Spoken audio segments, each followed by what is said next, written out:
이처럼 사내 기업가 정신의 핵심은 구성원들, 조직의 구성원들이 얼마만큼 아이디어를 시의적절하게 잘 조직을 위해서 내세울 수 있느냐, 또 아이디어를 많이 개발할 수 있느냐가 관건이라 할 수 있겠습니다. 그렇다면 아이디어를 어떻게 개발할 수 있을 것인지, 조직에서는 이를 관리할 수 있을 것인지에 대한 그 장려의 원칙이 확고히 서야 될 것 같습니다. 방금 말씀드린 대로 아이디어가 기업 성장의 원동력으로 3M에서는 일정 시간 15% 룰이라고 해서 직원들에게 마음껏 아이디어를 뽐낼 수 있는, 개발할 수 있는 시간을 인위적으로 부여하기도 하고, 구글에서도 마찬가지로 10% 룰, 20% 룰, 70% 룰이라는 형태를 통해서 다양한 아이디어를 개발 장려하고 있습니다. 또 CMAX에서는 아이디어가 A 부서에서 나오면 이를 B 부서에서 더 디벨로핑, 발전시키고, C 부서에서는 또 이를 보완하는 형태로 언젠가는 아이디어가 한 부서에서만 마련된 것이 아니라 전체 부서를 공유함으로써 상용화될 수 있도록 하는 게 바로 CMAX의 아이디어 성장의 원칙이라 할 수 있겠습니다. 하지만 현실적으로 작은 기업일수록 아이디어를 활성화시키고 내는데 한계가 있습니다. 즉 시간도 부족하고, 아이디어를 낼 수 있을 만한 인력도 부족하고, 또 아이디어가 잘 증진시키기 위해서는 기본적인 인프라스트럭처가 필요한데 그런 것도 부족하고, 이에 따라 점점 대기업과 중소기업 간에는 아이디어 격차가 궁극적으로 회사의 성장, 매출, 수익의 격차로 벌어지는 양극화 현상이 심화되는 일이 벌어지고 있습니다. 그렇다면 이를 어떻게 해결해야 될까요? 이를 해결하기 위해서는 작은 기업, 중소기업일수록 아이디어의 영역을 명확히 제시할 필요가 있겠습니다. 흔히들 우리가 아이디어 개발론에 있어서는 아이디어에 제약을 줘서는 안 된다, 또 아이디어는 쓸모없는 아이디어라 할지언정 많이 내는 게 중요하다라고 얘기를 합니다. 하지만 중소기업일수록 어느 정도 가이드라인은 필요하다는 것인데요. 보시는 것처럼 두 가지 원칙에 따른 가이드라인이 필요합니다. 바로 첫 번째 원칙이 고객의 입장에서 생각하도록 그 범위를 명확히 규정할 필요가 있습니다. 어떤 아이디어든 그 핵심은, 그 중심은 고객이다. 과연 내가 낸 아이디어 혹은 상대방이 낸 아이디어가 고객 입장에서 어떻게 받아들여질 것인가에 대한 잣대를 명확히 갖고 있다면 아이디어가 비교적 효율적으로, 효과적으로 정해진 시간 내에 알찬 아이디어가 나올 수 있는 가능성이 커집니다. 핵심은 고객의 입장에서 생각하도록 그 범위를 규정해야 된다. 아이디어 개발의 두 번째 원칙은 현재 존재하는 문제를 어떻게 하면 해결할 것인가, 또 해결할 수 있는 것인가에 대한 문제 해결 중심의 아이디어 개발로 가야 한다는 것이죠. 즉 많은 아이디어가 풍성하게 제시되는 건 좋습니다만은 과연 그런 수많은 아이디어 중에 우리가 고객이 직면한 문제를 어떻게 해결해 줄 수 있을 것인가, 이런 두 가지 원칙을 토대로 아이디어를 개발하고 하는 방향으로 장려한다면 그 아이디어는 비교적 시간적, 또 인력적, 인프라적 제한 조건 내에서도 풍성하게 제시될 수 있겠다라는 것이죠. 시중에서는 아이디어를 개발하기 위한 다양한 방법론, 훈련 기법들이 개발 제시되고 있습니다. 대표적인 방법이 What, Why, How 기법이라는 게 있죠. 본 강의의 일정상 그리고 내용상 이런 개발 훈련법의 구체적인 내용들은 소개해드리진 않겠습니다만은 여러분들께서 아이디어 개발에 대한 필요성이 많이 인식된다 하면은 이런 개발 훈련법은 별도로 학습할 필요는 있겠습니다. 먼저 What, Why, How는 기존에 있는 제품과 서비스를 어떻게 하면 변형시킬 것인지에 대한 관점에서 What, 무엇을 바꿀 것이냐, Why, 왜 바꿔야 할 것이냐, 바꾼다면 How, 어떻게 바꿀 것이냐라는 범위를 좁혀서 고객 입장에서, 문제 해결 중심 입장에서 기존의 제품과 서비스를 바꿔보는 겁니다. 또 스캠퍼 기법이라는 게 있습니다. 스캠퍼는 어떤 걸 대체하고 변화시키고 첨가하고 보완하는 형태로 기존 제품과 서비스를 계속 변형시켜 보는 겁니다. 다양한 입장이 나오겠죠. 이 역시도 마찬가지로 고객 입장에서 또 어떻게 하면 고객이 가진 혹은 우리가 가진 문제를 해결할 것인가에 뚜렷한 잣대를 놓고 변형시키고 대체하고 더하고 빼고 하는 노력을 한다면 새로운 아이디어가 나올 수 있다는 것이죠. 또 PMI 기법이라는 것이 있습니다. 플러스 마이너스 인터레스팅 기법이라고 해서 기존의 제품과 서비스에 더해보기도 하고 빼보기도 하고 또 흥미로운 점을 찾아서 아이디어를 개발하는 방법입니다. 이런 개발론들은 여러분들이 하나하나 또 학습하는 과정에서 아이디어를 보다 효과적으로 제시하는 툴들이 될 수 있을 거라 생각이 됩니다. 보도록 하겠습니다. 지난 2013년 두산그룹에서는 종이 없는 연말정산 프로그램을 실시해서 이 업계에 좋은 평가를 받긴 했습니다.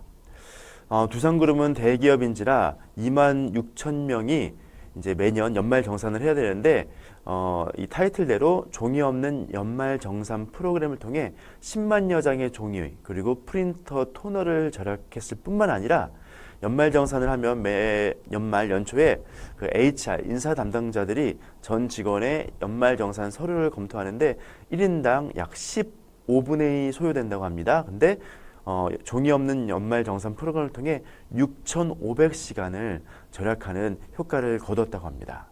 과연 이 아이디어가 어떻게 나온 것일까요? 이는 기업의 CEO나 오너 경영자의 지침이나 방침이 아닌 이 연말정산 프로그램을 담당하는 팀장과 팀원의 자발적인 아이디어와 의지에서 시작이 됐습니다. 우리가 회사와 구성원들을 위해 그간 낭비되고 있던 종이 그리고 우리가 투여했던 시간을 한번 줄여보자 라는 자발적인 아이디어에서 시작된 것이죠. 하지만 수많은 도전에 직면합니다. 무엇인가 새로운 것을 시작함에 있어서는 항상 허들이 발생하고 또 이를 견제하는 그런 집단도 우리는 목격하게 되고 그거에 대한 수많은 사람들이 옳고 그름을 평가하는 이야기를 듣게 됩니다. 이에 따라 우리는 그 허들을 넘지 못해 좌절하고 포기하긴 하는데 이 두산그룹에서는 이런 평가, 이런 이야기가 대두됐다고 합니다. 다른 기업도 종이로 다 신고하는데 왜 사서 고생하느냐? 이걸 한다고 직접적으로 업무 실적에 좋은 평가를 받는 것도 아닌데 왜 하는가? 이제 내부 구성원들이 업무량이 많아지는 것에 대한 불만을 토로했겠죠. 또 비용을 들여 외부 전문 개발팀에 비용을 주고 다시 시작하자. 맡겨버리자. 우리 대기업이라 돈도 많은데 왜 우리가 직접 고생하냐? 이런 회의론도 대두됐습니다마는 해당 팀장과 팀원들은 이런 불만을 가진 구성원들을 설득하고 또 보다 이것이 효과적임을 제시하는 과정을 통해서 말씀드린 대로 이런 성과를 거둘 수 있었다는 것이죠.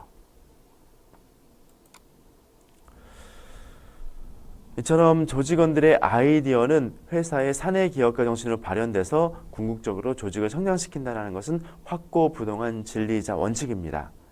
따라서 조직원들의 아이디어 장려를 많이 시켜야 되는데 이를 위해서는 타성에 젖은 기존 직원들과 시스템을 변화시켜야 됩니다. 해오던 관행, 절차, 매뉴얼에 근거해서만 움직이는 그런 직원들 그리고 그런 시스템을 변화시킬 필요가 있다는 것이죠. 또 아이디어 개발에 적극적인 직원들을 응원하고 격려하는 문화가 필요합니다. 왜 이런 아이디어만 잔뜩 갖고 와서 우리를 힘들게 하느냐 이런 분위기가 아니라 많은 아이디어를 제시하는 직원들을 포상하기도 하고 격려하는 문화가 왕성하게 펼쳐졌을 때 그 조직은 성장한다는 것입니다. 또 아이디어 상용화를 위한 조직 차원의 지원이 필요합니다. 아무리 많은 직원이 장려하는 분위기를 토대로 아이디어를 많이 냈을지언정 이를 상용화할 수 있는 조직 차원에서의 지원 또 사업화하기 위한 여러 가지 노력이 없다라면은 그냥 그 아이디어는 말 그대로 아이디어일 뿐입니다. 따라서 이를 직접 조직에서 사업하기 위한 지원이 필요하다.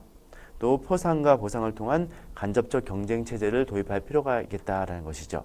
아무래도 내 동료가 많은 아이디어를 제시함으로써 포상과 보상을 받는다는 모습을 목격한다면 나도 한번 해봐야겠다. 이런 간접적인 경쟁 체제는 아이디어 개발 동료에 큰 도움이 됩니다.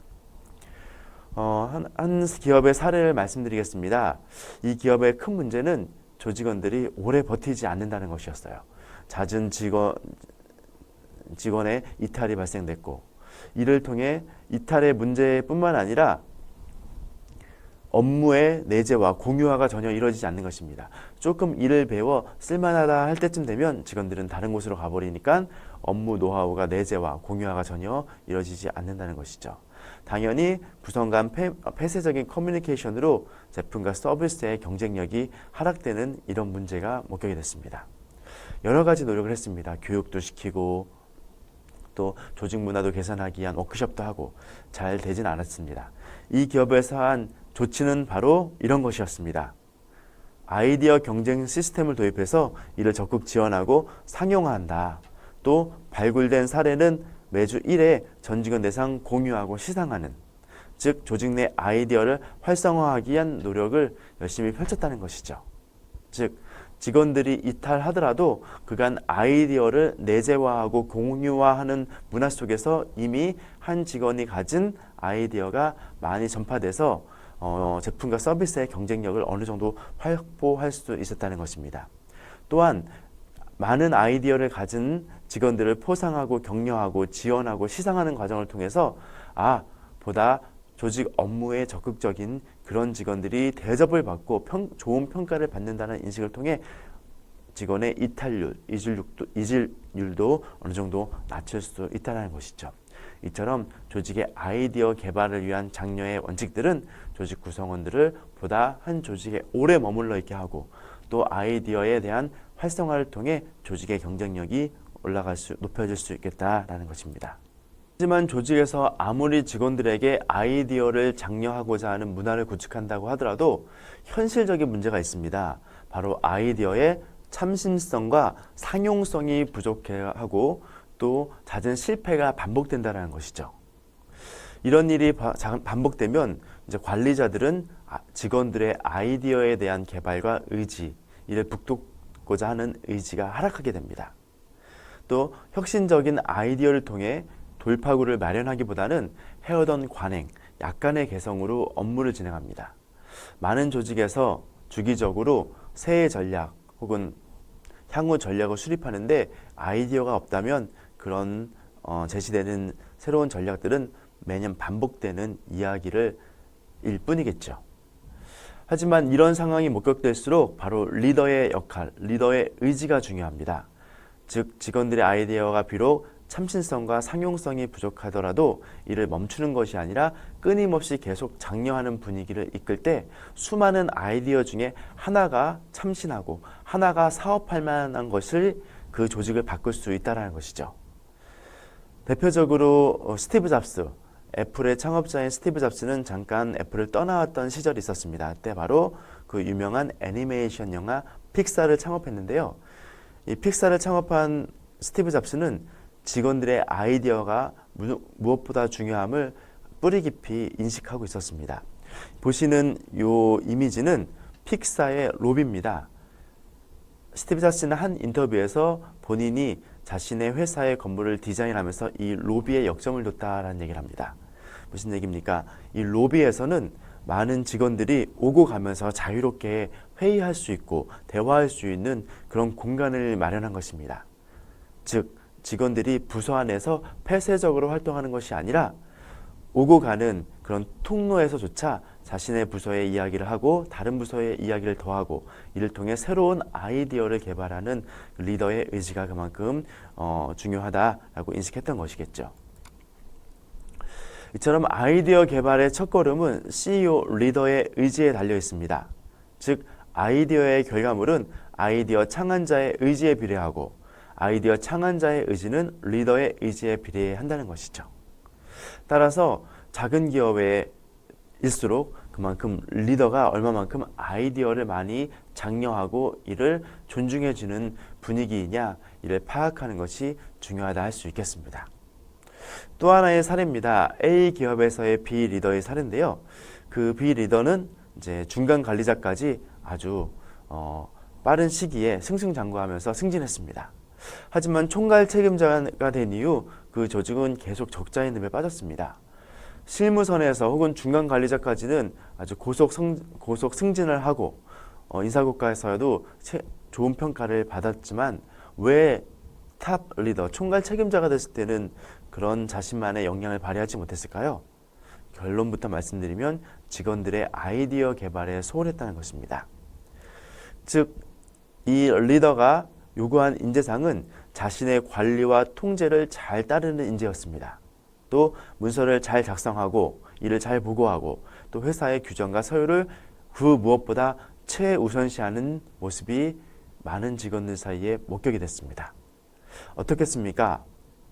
이렇게 자신의 권위를 중시하고 또 통제를 중시하고 또 행정적인 문서 작성을 중시하고 규정을 중시하자 그간 자유롭게 아이디어를 많이 내고 그 아이디어를 통해 사업화를 장려했던 그런 직원들이 속속 퇴사하는 일이 벌어졌습니다. 즉 남아있는 직원은 말 그대로 그 총괄 책임자의 말을 잘 따르는 또 조직의 규율과 규정만 매뉴얼만을 잘 따르는 형식화된 직원들만 남아있었다는 것이죠.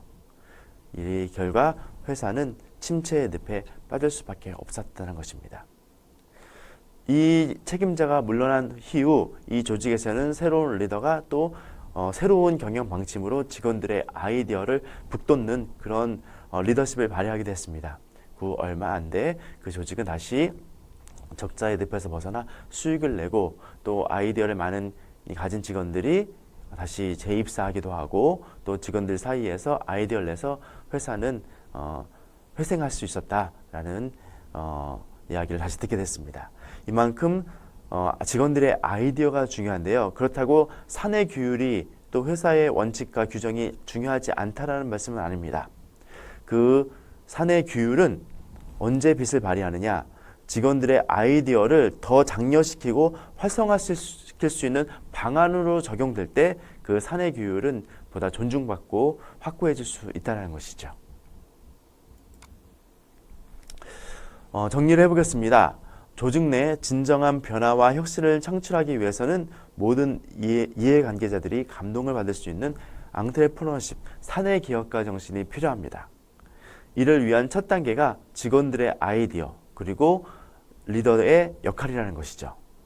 또 조직에서는 직원들의 아이디어를 포상, 보상, 지원, 상용화하는 시도가 끊임없이 필요하며 또 직원들은 제1의 원칙으로 고객 입장, 제2의 원칙으로 문제 해결 중심을 중시할 때 그 조직에서는 아이디어가 풍성해지고 많은 아이디어 중에 한두 건이 조직의 새로운 비즈니스 모델을 만들어 또 회사를 계속 지속 가능하게 발전시킬 수 있는 원동력을 만들 수 있게 된다는 것입니다. 그렇다면 어떻게 아이디어를 개발할 수 있을 것일까요? 우리가 리더들의 특징을 통해서 아이디어를 좀 개발할 수 있는 방향을 찾아갈 수 있겠습니다. 지난번 기업가 정신을 함양시킬 수 있는 여러 이론적 근거와 방안에 있어서 우리가 사회적 네트워크의 중요성을 언급했습니다. 즉, 많은 네트워크 관계를 구축할 때 그 네트워크 속에서 새로운 사업 아이디어, 아이템이 떠오르고 그런 것들을 조직 내에 적용시켜서 회사를 지속 가능하게 발전시킬 수 있는 근거가 바로 기업가 정신의 이론적 배경임을 말씀드렸습니다. 실질적으로 많은 조직에서 리더의 특징을 보면은 상당수의 리더가 이 네트워크를 중시함을 알 수 있습니다.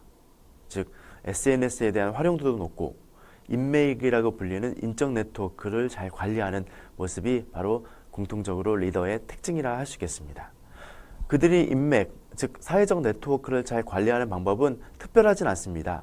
기본적인 매너가 좋다라는 것이죠. 전화 잘 받기, 부탁 잘 들어주기, 또 본인이 구축한 인맥 간의 연결을 잘해주기, 또 ICT 기술을 잘 활용합니다. 연배가 조금 있으신 리더도 우리가 흔히 SNS라고 불리는 트위터, 페이스북, 블로그들을 잘 활용함을 우리는 쉽게 목격할 수 있습니다. 이들이 이런 식으로 사회적 네트워크 구축에 능동적이고 이를 잘 구축할 수 있었던 이유는 스스로 알고 있다는 것입니다. 즉, 리더들은 아이디어 네트워크를 통해 다양한 아이디어를 흡수하고 결국 그 안에서 새로운 기회를 모색할 수 있는 방향을 구축할 수 있다는 것이죠. 따라서 리더들은 외부 네트워크를 통해 다양한 아이디어를 갖고 이를 조직에 전파하고자 합니다. 하지만 직원들은 리더들의 이런 모습에 거부 반응을 보이기도 합니다. 아, 우리 대표님 또 다른 데 가서 새로운 아이디어 갖고 우리한테 또 강요를 하시는구나.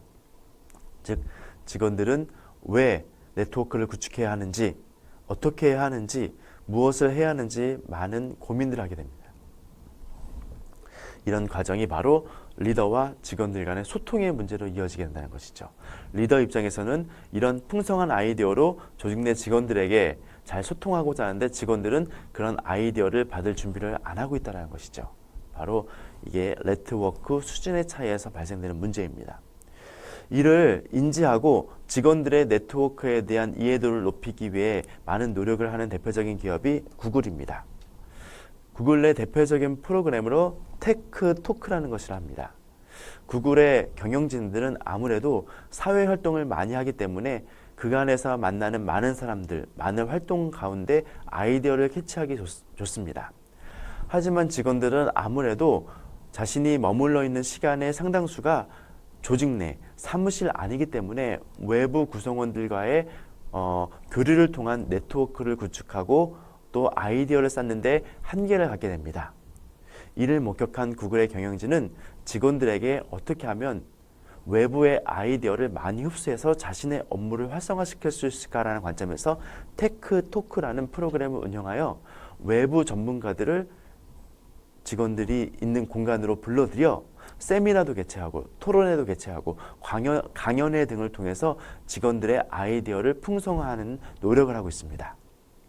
이처럼 구글에서는 리더층에 경영층에 있는 구성원과 그 하위층에 있는 구성원 간에 발생되는 아이디어의 격차를 이런 테크토크라는 프로그램을 통해 보완해서 맞추려고 하는 노력을 많이 하고 있다는 것이죠.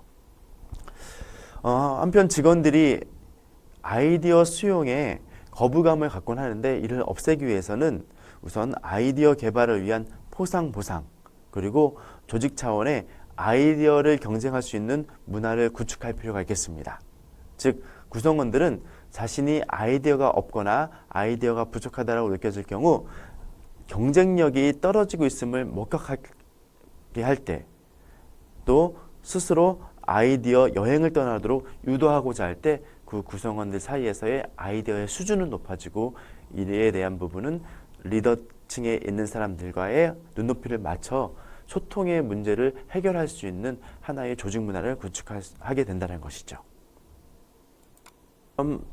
구성원들이 풍성한 아이디어를 확보한다면 특정한 개발 방향을 갖고 움직일 때 그 아이디어는 보다 효과성과 효율성을 지닐 수 있게 될 것입니다. 즉 아이디어 표출을 위한 프로세스인데요. 먼저 아이디어를 분산하고 조직 내 아이디어 커뮤니티 모델을 구축할 필요가 있겠습니다. 사실 과거에 기존에는 특정한 아이디어는 회사의 R&D 부서 즉 중앙 헤드쿼터에서 개발되고 관리되었습니다.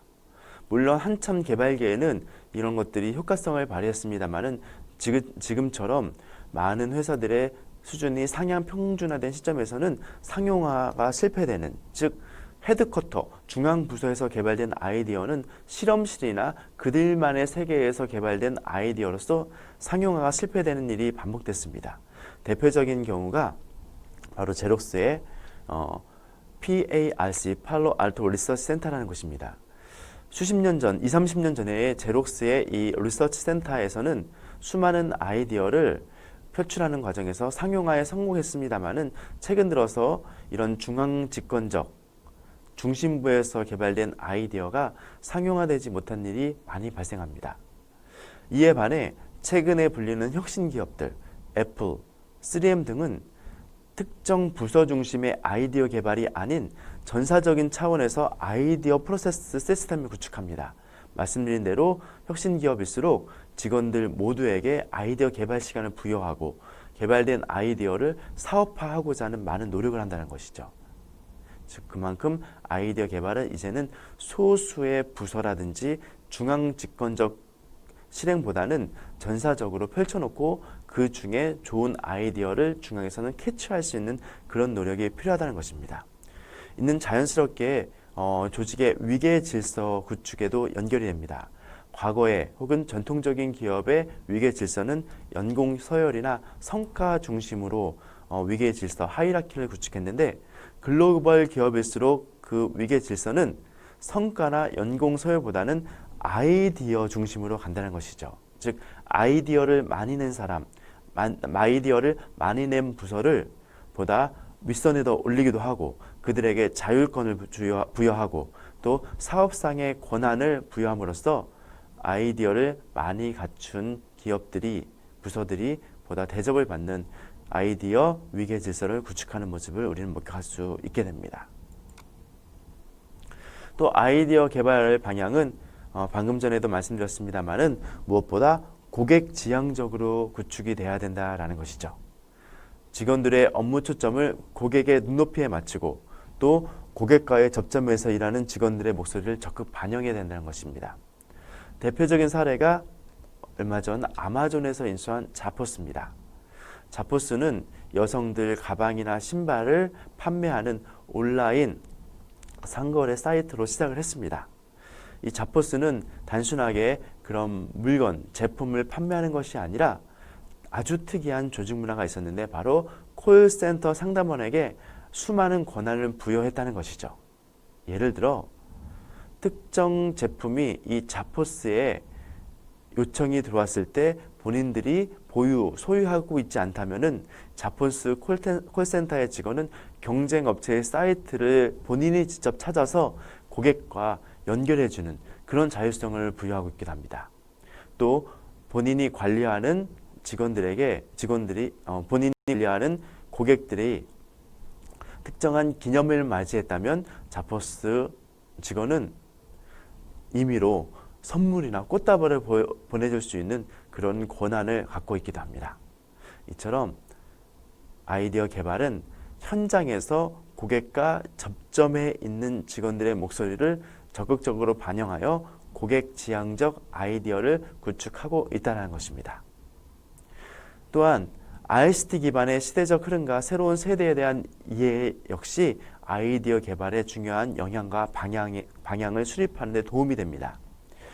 마이크로소프트는 애플보다 먼저 어플리케이션 기반 플랫폼을 구축했지만 이 독점화를 했습니다. 그리고 높은 진입장벽을 마련했겠죠. 하지만 애플은 개발자들에게 명목상의 비용만 받고 소프트웨어 개발자 킷을 제공하여 아이디어를 분산합니다. 지금 어떻게 됐습니까? 바로 애플이 가장 혁신적인 기업으로 수많은 아이디어를 수렴해서 승승장구하고 있음을 우리는 목격할 수 있습니다. 조직 내 아이디어가 풍성하게 됨에 있어서 우리는 두 가지 접근법 중 보다 우리 조직의 효율적인 접근법을 찾아낼 필요가 있겠습니다. 바로 그 첫 번째 접근법이 삼성식 빠른 추종자 전략입니다. 분야별 1등을 열심히 따라가기 위해 끊임없이 문제를 해결하고자 하는 바로 조직 문화를 의미하는 것이겠죠. 즉 마감 시간의 압박감 속에서 끊임없이 진행되는 위기 의식을 갖고 새로운 아이디어를 내고자 하는 노력입니다. 또 이 구성원 간에는 끊임없이 어떻게 문제를 해결할 것인가에 대한 문제의식이 강하게 존재하는 것입니다. 그 결과 지난 2010년 기준 이 삼성에서는 1600여 건의 특허를 출원하며 1등 삼성을 구축하는 배경이 됩니다. 바로 빠른 추종자 전략인 것이죠. 두 번째 아이디어 접근 방법은 구글식 접근 방법입니다. 2014년 기준 세계 1위 브랜드 가치를 갖고 있는 구글. 업무 시간의 20%는 자신이 원하는 창의적인 일을 하도록 재량권을 부여하고 있습니다. 삼성이 빠른 추종자 전략으로 끊임없이 문제를 해결하고자 하는 방식으로 아이디어를 접근하고 있다면 구글에서는 도대체 아이디어가 무엇일까? 아이디어를 발견하는 발견적 접근이 바로 이 둘의 큰 차이라고 할 수 있겠습니다. 즉, 이들의 공통점은 직원들의 아이디어가 혁신을 만든다라는 인식을 공통적으로 하고 있지만 삼성에서는 끊임없이 우리는 위기에 있다. 따라서 문제를 해결해야 된다. 신속한 해결 방안에 따른 산출물을 중시하는 그런 모습을 보이고 있다면 구글에서는 브레인스토밍을 즐기고 창의적인 사고를 중시하면서 도대체 문제가 무엇일까?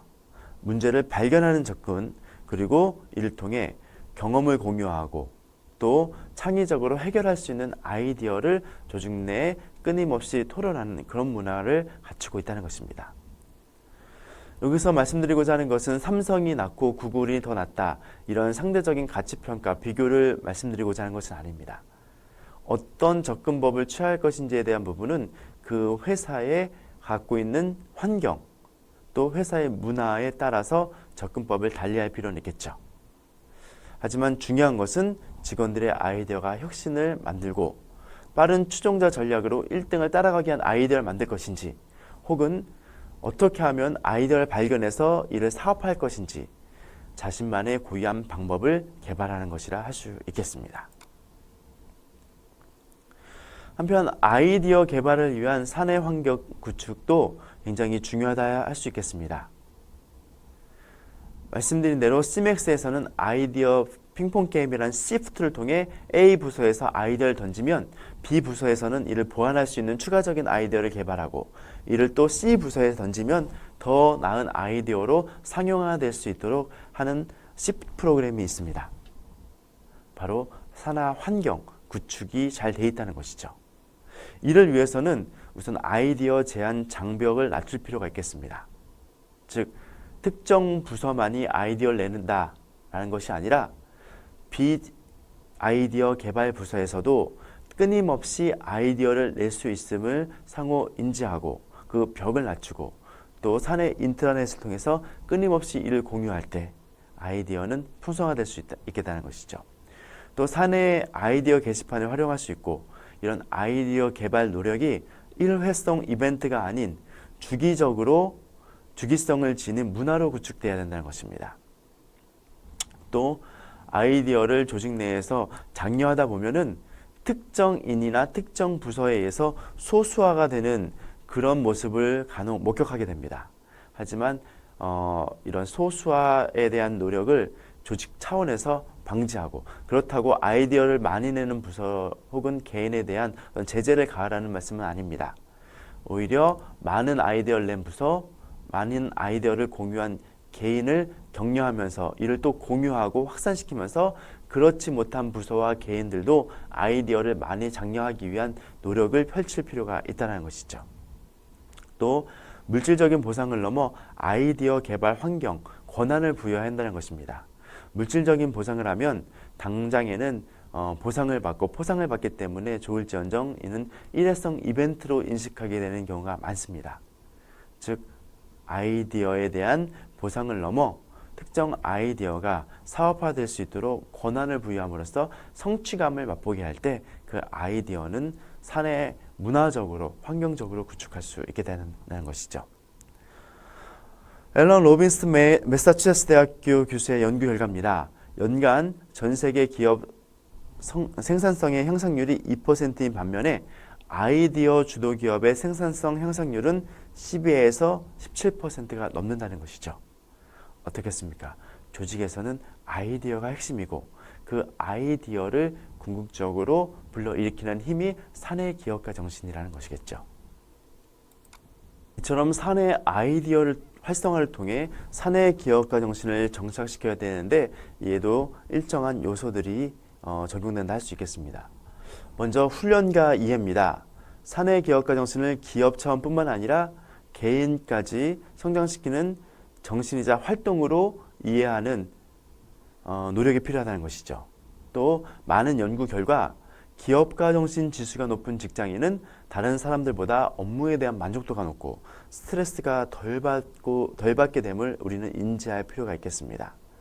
책임감과 주인의식을 지닌 직원들에게 승진의 기회와 고용의 안정성을 보장하기에 자신의 삶에 대한 행복도가 더 높은 것으로 나타나기도 합니다. 그만큼 사내 기업가 정신은 개인을 발전시키고 개인의 삶의 질을 높이는 요소로 우리는 이해할 때 그 개인은 조직 내에 풍성한 아이디어를 쏟아낼 수 있는 근거가 된다는 것이죠. 두 번째는 팀워크입니다. 여러 구성원들의 다양한 재능을 고루로 부합시켜 시너지 효과를 창출하게 된다는 것이죠. 조금 지난 사례입니다만은 지난 2007년 LG 생활건강에서는 화장품 사업부, 생활용품 사업부, 음료 사업부로 구성된 사업부의 벽 없애기 캠페인을 시행했습니다. 말 그대로 부서를 통합시켰다는 것이죠. 화장품 사업부의 연구원이 음료 사업부에 파견되어 드디어 성과가 낸 것이 바로 마시는 콜라겐이라는 혁신적인 제품을 만들었다는 것이죠. 그만큼 팀워크, 여기서 말하는 팀워크는 특정 부서 내에서의 팀워크라기보다는 팀 간에 서로 협업하고 아이디어를 공유할 수 있는 그런 문화를 팀워크로 우리는 이해할 필요가 있겠다는 겁니다. 또한 사내 기업가 정신을 발휘하기 위해서는 필요한 자원과 기술을 제공하여 동기부여시킬 수 있는 그런 노력이 필요합니다. 대표적으로 안랩과 스왈로브스키는 조직 구성원들이 발현한 많은 아이디어를 그냥 이를 장려하는 1차원적인 수준에서 머무른 것이 아니라 이를 관리하고 더 좋은 아이디어를 개발시킬 수 있는 별도 부서를 마련하고 있습니다. 이런 조직 차원에서의 다양한 노력은 사내 기업가 정신을 증진시킬 수 있다는 것입니다. 대표적인 기업으로 자라를 말씀드리고자 합니다. 자라는 스페인 국민 기업이자 글로벌 스파 브랜드라고 그러죠. 생산, 제조, 유통, 판매 전 과정을 한 기업에서 이루는 스파 브랜드의 효시입니다. 백화점 등의 고비용 유통을 피해 대형 직영 매장을 운영하며 비용 절감 및 소비자의 요구를 정확하고 빠르게 수용하고 있습니다. 또 직원들의 창의성을 중시하고 의사결정을 단순화하는 등 사내 기업가 정신을 왕성하게 펼칠 수 있고 있는 거죠. 이를 보다 증진시키기 위해서 자라에서는 급여의 70%까지 강력한 인센티브를 지급하고 있기도 합니다. 또 현장의 아이디어가 디자이너에게 전달되면은 긴밀한 협력을 통해 아주 신속하게 개발되고 있다는 것이죠. 즉 훈련, 팀워크, 지원의 3박자를 통해 사내 기업가 정신을 장사시키고 이런 사내 기업가 정신을 통해 자라는 세계 최고의 의류 브랜드로 의류 기업으로 자리를 확고히 할 수 있게 되었다는 것입니다. 이처럼 조직 내의 아이디어, 사내 아이디어 정신은 기업가 정신 발현에 매우 중요한 요소입니다. 한편 이런 사내 기업가 정신을 확산, 증진시키기 위해서는 조직 차원의 다양한 요소가 필요하다고 볼 수 있는데 보시는 것처럼 조직 내의 구조적인 관계가 필요합니다. 즉 조직의 유연성, 통합, 집단 지향성은 사내 기업가 정신에 영향을 미친다는 것이죠. 또 조직 내의 문화적인 측면에서 개방성, 동료 간 협업 관계, 이런 위험 감수는 사내 기업가 정신에 영향을 미치게 됩니다. 또한 어떤 기폭제 역시도 매우 중요한 사내 기업가 정신에 영향을 미치는 요소입니다. 뭔가 트리거, 기폭제가 있어야지 사내 기업가 정신을 발현시킬 수 있다는 건데요. 바로 대표적으로 보상과 포상과 같은 보상 시스템, 이를 사업화하고자 하는 사내 벤처, 그리고 낮은 기회비용이라 할 수 있겠습니다. 다시 말씀드리면 사내 기업가 정신 구축에 영향을 미치는 요소로 첫 번째 조직 구조, 스트럭처에 관한 부분입니다. 조직 구조는 유연한 가운데 다른 부서와의 원활한 융합과 조화를 통해 통합을 이루고 집단 지향성을 갖춰야 된다는 것입니다. 집단 지향성이 뭘까요? 조직의 집단이 하나의 방향을 보고 비전을 두고 이를 함께 이루고자, 물론 하고자 하는 방법론은 다양할지언정 이를 이루고자 하는, 이를 몰두하는 힘이 바로 집단 지향성이라고 할 수 있겠습니다. 우선 혁신을 이루기 위해서는 우리가 제품 혁신을 통해서 혁신을 이루는 방법이 있습니다. 즉 호롱불을 백열전구와 같이 기존 제품을 대체하는 새로운 제품으로 개발하는 제품 혁신이 분명 중요한 혁신이기도 하지만은 더 중요한 혁신은 프로세스 혁신입니다. 즉 맞춤 생산에서 헬리포드에 의해서 대량 생산이 이루어짐으로써 가격이 낮춰지고 속도가 빨라지고 이를 만드는 제조 공장의 근로자들의 삶이 풍성해지고 이런 효과가 바로 프로세스 혁신의 효과입니다. 즉 프로세스 혁신은 제품 혁신보다 4배 이상의 효과를 지니고 조화, 융합을 통해 가능하게 된다는 것이죠. 즉 조직 구조에서는 차원에서는 제품 혁신을 이루고자 하는 조직 구조를 갖추는 것도 중요하지만 이보다는 자신들이 만들어가는 제품과 서비스를 어떻게 하면 보다 효율적으로 만들 수 있을지에 대한 프로세스 혁신을 갖출 때 구성원 간의 조화와 융합, 그리고 집단 지향성을 만들어낼 수 있게 된다는 것입니다. 두 번째는 조직 문화에 관한 것입니다. 조직 내의 정보 교환이 자유롭고 위험을 감수하는 성향을 보이는 가운데 동료와의 협업관계 속에서 서로를 격려하는 문화를 구축할 때 그 조직에서는 사내 기업가 정신이 풍성해질 수 있다는 것입니다. 그럴 수밖에 없는 이유는 특정 개인이 보유한 아이디어가 그 집단 내에서만 머무르는 것이 아니라 정보 교환, 위험 감수 행위, 동료와의 협업을 통해서 그 아이디어가 확대 전파될 수 있고 그 아이디어는 바로 말씀드린 바와 같이 사내 기업가 정신의 근본이 되기 때문입니다. 세 번째로 조직 내 기폭제의 도입입니다. 아이디어 실행에 따른 보상 제도와 아이디어를 사업화하려는 사내 벤처 프로그램 등은 구성원들을 동기부여시키고 새로운 아이디어를 제시하고 이를 실행하는 가운데 조직의 혁신성, 진취성, 위험 감수성 등 사내 기업가 정신을 구성하는 요소들을 풍성하게 만드는 힘이 된다는 것입니다.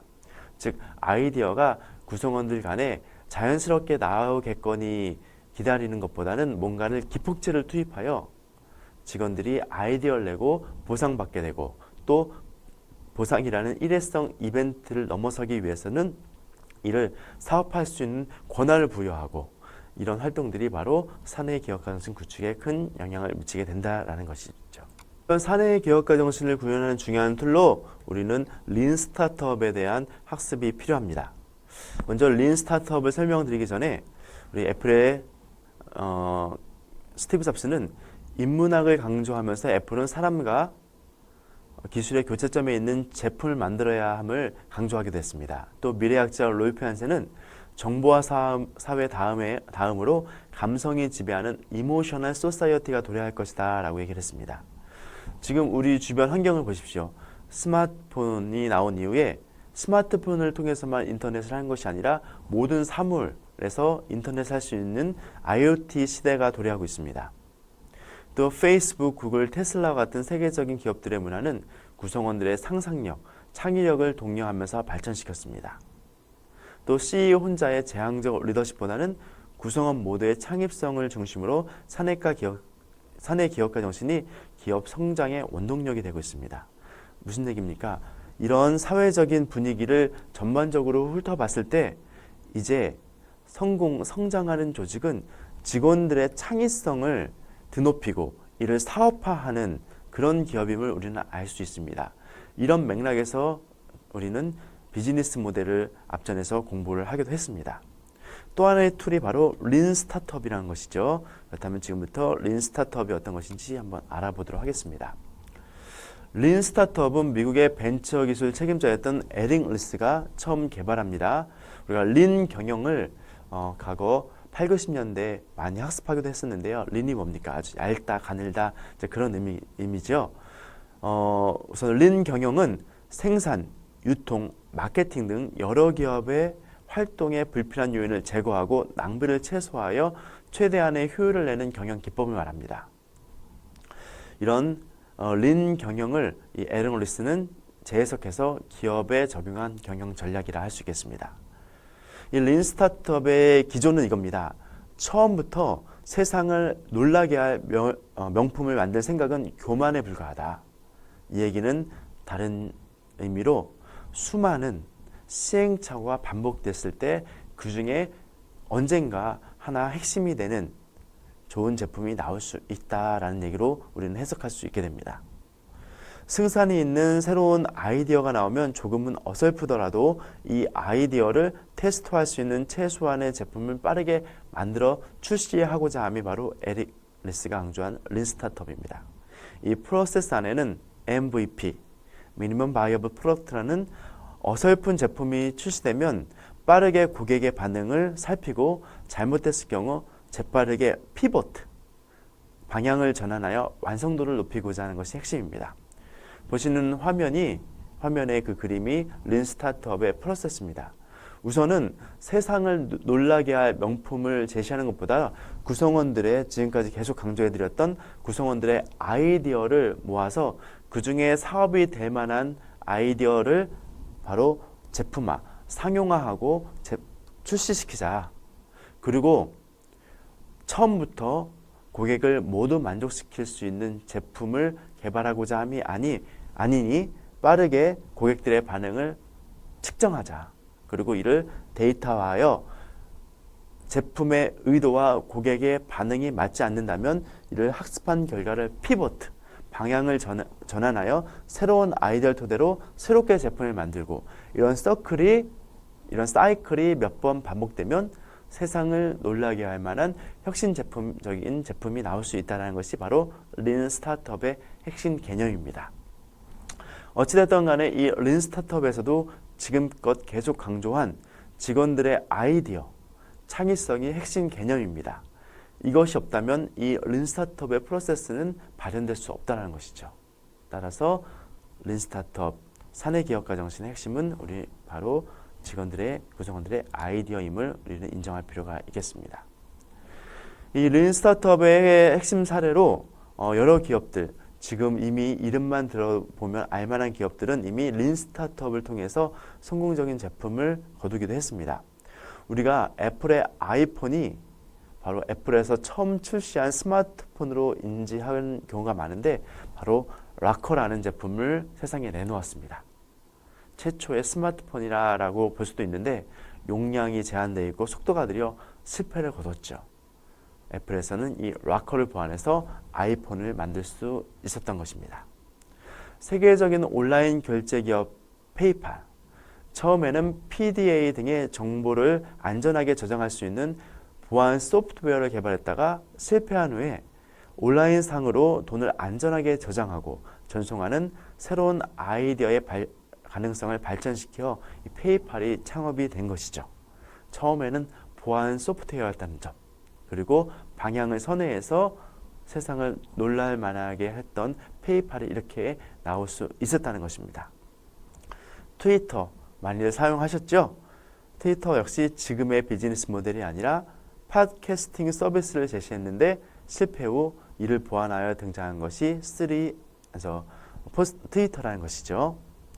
또 3M의 포스트잇, 당시 접착제를 개발했는데 이 접착제가 잘못 개발이 되어 접착력이 많이 떨어지자 스펜서 실버라는 직원이 이를 종이에 붙여보고 또 메모를 해보고 상대방에게 전달도 해보고 이런 과정을 거쳐서 3M을 먹여 살렸던 포스트잇이 이렇게 개발될 수 있었다는 것입니다. 이처럼 구성원들의 아이디어가 굉장히 중요하지만은 의외로 현실적으로 직원들의 아이디어 상용화가 쉽지는 않습니다. 즉 다양한 아이디어를 토대로 많은 노력을 했습니다만은 그 실패가 크고 책임에 대한 무게됨으로 우리는 인식할 수 있습니다. 또한 중소기업일수록 실패에 대한 위험이 치명적이지만 안전지대만 찾기에는 환경이 급변하고 경쟁이 심화됩니다. 따라서 작은 기업일수록 과감한 혁신 가운데 자신만의 경쟁력 있는 지대를 확보할 수 있는 내적 역량을 쌓아야 되는데 그 대표적인 방법이 똑똑하게 실패하는 방법을 찾는 것이죠. 즉 실패가 자체가 두려워 또 실패의 무게가 너무 커 직원들의 아이디어를 사업화를 주저하고 있다면은 바로 똑똑하게 실패하는 법, 현명하게 실패하는 법을 익힘으로써 직원들의 아이디어를 확산시킬 수 있는 방법을 개발해야 한다는 것입니다. 좀 전에도 말씀드렸습니다만은 애플의 역사는 실패의 역사라 해도 과언이 아닙니다. 모토로라와 공동 개발한 락커 휴대폰이 실패를 했습니다. 아이튠즈 폰으로 불리며 성공을 예상했지만 전송 속도도 느리고 저장 공간도 부족했던 것이 페인이었죠. 또 애플에서는 매킨토시 TV도 만들었습니다. 93년도에 TV와 컴퓨터가 결합된 매킨토시를 발표했지만 판매 실적이 1만 대에 불과했습니다. 지금쯤 나왔다라면 대박을 터뜨렸을 수도 있는데 그때는 이미 시기상조였던 것이죠. 기타, 게임기 피핀, 디지털 카메라인 퀵테이크, 맥북의 전신 맥북 터블, 아이팟, 양말 등 여러 제품들을 끊임없이 개발했습니다만 애플은 계속 실패했다는 것입니다. 하지만 애플이 실패로 멈춘 것이 아니라 혁신 과정에서 어쩔 수 없이 발생한 시행착오로 실패를 인식했다는 것입니다.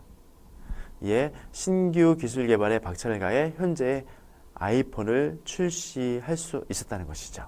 즉 똑똑한 실패 혹은 칭찬받을 실패를 구현해서 애플은 성공할 수 있었다는 것입니다. 이게 도대체 그렇다면 조직에서는 칭찬받을 실패와 비난받을 실패 어떻게 구분할 것인가에 대한 많은 궁금증이 있을 겁니다.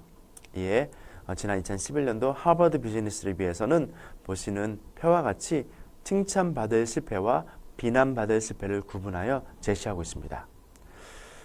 먼저 비난받을 실패는 이런 것입니다.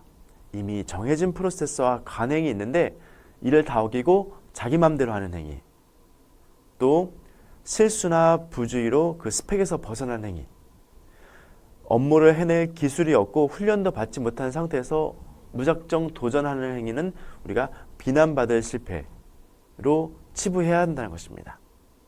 하지만 이런 실패도 있습니다. 이미 지식 기반을 넓히고 학습을 많이 했다는 것이죠. 이거 될 거야. 그 가능성을 조사하는 실험을 통해 많은 데이터를 구축해서 시도했는데 예상치 못한 결과가 나온 실패. 이런 것들은 이 비난받을 실패와 똑같이 치부해서는 안 된다는 것입니다. 오히려 이런 실패는 격려해주고 장려시켜야 한다. 또 유사하게 정교한 실험을 통해 아이디어를 검증했으나 실패한 것. 이미 많은 실험을 통해 이것은 될 거야 라고 아이디어를 검증했으나 실패한 것. 이런 실패도 우리는 똑같이 비난하지 말고 칭찬받을 실패. 그래, 잘했어. 그럴 수도 있는 거지 라고 격려를 해줘야 한다는 것이죠. 또 불확실성으로 인해 합리적인 조치를 취해도 원하지 않는 결과가 나타나는 실패. 이런 실패는 우리가 칭찬받을 실패로 인식할 필요가 있다는 것입니다. 따라서 실패가 두려워 아이디어 내는 것을 주섬주섬 할 것이 아니라 비난받을 실패와 칭찬받을 실패를 명확히 구분하여 학습하지도 않고 무조건 자기 멋대로 도전한 끝에 무모한 시도를 한 끝에 나타난 실패에 대해서는 비난을 하지만 많은 경험을 토대로 실험을 토대로 가능성을 학습한 후에 어쩔 수 없이 발생한 실패에 대해서는 조직에서 인정해주고 장려를 해야 된다라는 것이죠. 이를 우리는 똑똑한 실패라고 표현합니다. 즉 똑똑한 실패를 위해서는 방금 말씀드린 대로 실패를 구분하여 그 두려움을 낮춰야 된다. 실질적으로 많은 글로벌 기업들은 실패에 대한 구성원들의 두려움을 낮추기 위해서 여러 이벤트를 개최하기도 합니다. 3M에서는 실패 파티라는 걸 개최해서 실패했더라도 위축되지 않고 주눅들지 않게 이벤트를 개최하기도 하고, 또 BMW에서는 이달의 창의적 실수 왕이라는 것을 선발하여 시상을 하기도 합니다. 두 번째, 실패 내용을 구체적으로 드러낼 필요가 있겠습니다. 인간은 본능적으로 실패에 도착했을 경우 이를 은폐하거나 외부 환경 탓으로 돌리는 경우가 많습니다. 하지만 이를 감추다 보면 향후에는 더 큰 실패로 이어지기 마련이죠. 모토로라의 이리움 개발 실패를 인정하지 않고 스마트폰으로 새로운 트렌드를 등한시한 경우 모토로라가 바로 이 스마트폰 시대에 뒤처질 수밖에 없었던 그런 하나의 사례라고 우리는 인식할 수 있습니다. 만약 우리가 실패했다면 이를 감추지 말고 더 많은 사람들에게 드러낼 때 그 사람들은 이를 벤치마킹하여 그와 같은 시행착오를 반복하지 않는다는 것이죠. 또한 똑똑한 실패의 세 번째 원칙은 초기에 많이 실패하도록 하는 것입니다. 이미 일이 많이 진척된 후의 실패는 이미 투여된 시간, 인력, 자본 등 때문에 실패에 대한 부분을 인정하기가 어려워집니다. 하지만 초기에 많이 실패하도록 많은 도전을 해본다면 투여된 자본 비용들이 많지 않기 때문에 아까 말씀드린 대로 린 스타트업의 피봇, 방향선회가 쉬워진다는 것이죠. 네 번째로 실패 경험에 자산합니다. 누가 실패했는가에 관심을 갖기보다는 왜 실패했는가에 관심을 보여야 한다는 것입니다. 즉 누구 특정인을 실패한 것에 대한 책임을 묻기보다는 그 사람이 어떤 노력을 했고 어떤 방식을 취했는데 그런 실패라는 결과가 나왔을까, 왜 실패했는가에 관심을 보여야 한다는 것이죠. 이처럼 사내 기업가 정신의 구현의 기본은 구성원들의 아이디어 개발입니다. 아이디어는 어떻게든 장려돼야 되고 확산돼야 되고 또한 아이디어는 조직 내에 많이 공유되어야 됩니다. 하지만 조직 생리상 관료주의적인 면모가 있기 때문에 아이디어가 확산 장려되기 위해서는 자생적 자발적으로 두기보다는 조직 문화적인 차원으로 또 리더의 역할적인 차원으로 접근이 돼야 된다는 것입니다.